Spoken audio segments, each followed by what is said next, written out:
Hello everyone, welcome back. आज का हमारा टॉपिक है विशेषण। आज हम विशेषण, उसके भेद उदाहरण सहित पढ़ेंगे।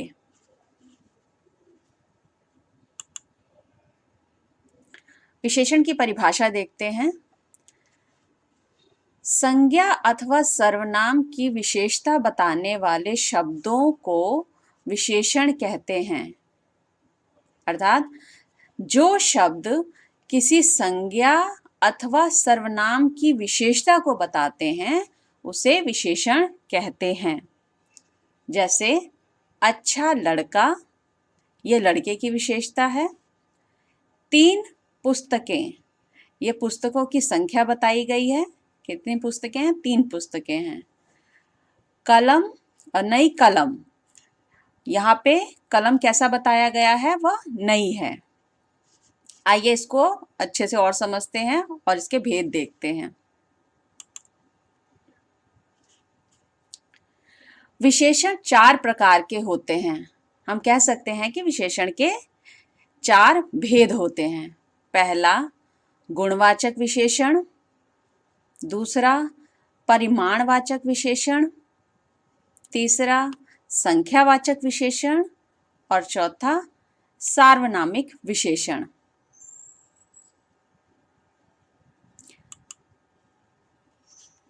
अब हम इसे विस्तार से पढ़ेंगे। पहला गुणवाचक विशेषण, वह विशेषण शब्द जो संज्ञा या सर्वनाम शब्द के गुण, दोष, रूप, रंग, आकार, स्वाद, दशा, अवस्था, स्थान आदि की विशेषता प्रकट करते हैं, गुणवाचक विशेषण कहलाते हैं। जैसे गुण हो गया, वह एक अच्छा आदमी है, यह आदमी की विशेषता है। रंग, रंग कोई भी हो सकता है। यहाँ पे उदाहरण है काला टोपी, लाल रुमाल। आकार, उसका चेहरा गोल है, यहाँ पे चेहरे की विशेषता बताई गई है। चेहरा कैसा है? चेहरा गोल है। अवस्था, भूखे पेट भजन नहीं होता। इन शब्दों को ध्यान से देखें तो ये सब गुणवाचक विशेषण के उदाहरण हैं। दूसरा भेद संख्यावाचक विशेषण, वह विशेषण शब्द जो संज्ञा अथवा सर्वनाम की संख्या का बोध कराते हैं, संख्यावाचक विशेषण कहलाते हैं। संख्या से जैसे आपको ज्ञात ही होगा कोई भी नंबर, गिनती।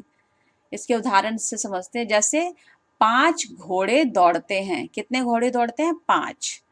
7 विद्यार्थी पढ़ते हैं। 5 और 7 संख्या है। जिन भी वाक्यों में ऐसे शब्द आए तो आप समझ जाइए वह संख्यावाचक विशेषण के उदाहरण हैं।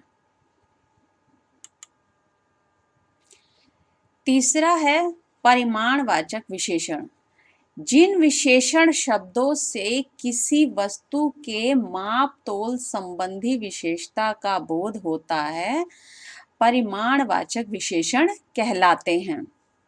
मतलब जिन भी शब्दों से हमें उसके वजन का, उसके नाप का पता चलता है कि वो कितना किलो है, कितना थोड़ा है, कम है, भारी है, जिन वाक्यों में ऐसे शब्द आते हैं वो परिमाणवाचक विशेषण के उदाहरण होते हैं। यह किसी वस्तु की नाप या तोल का बोध कराता है। उदाहरण देखें तो जैसे सेर भर दूध, तोला भर सोना, थोड़ा पानी, कुछ पानी, सब धन और घी लाओ, 2 लीटर दूध, बहुत चीनी इत्यादि। मुझे थोड़ा दूध चाहिए, यहाँ पे दूध कितना बताया गया है? थोड़ा। ऐसे ही दूसरा उदाहरण देखते हैं। बारात को खिलाने के लिए 4 क्विंटल चावल चाहिए। यहाँ पे चावल का माप दिया गया है 4 क्विंटल।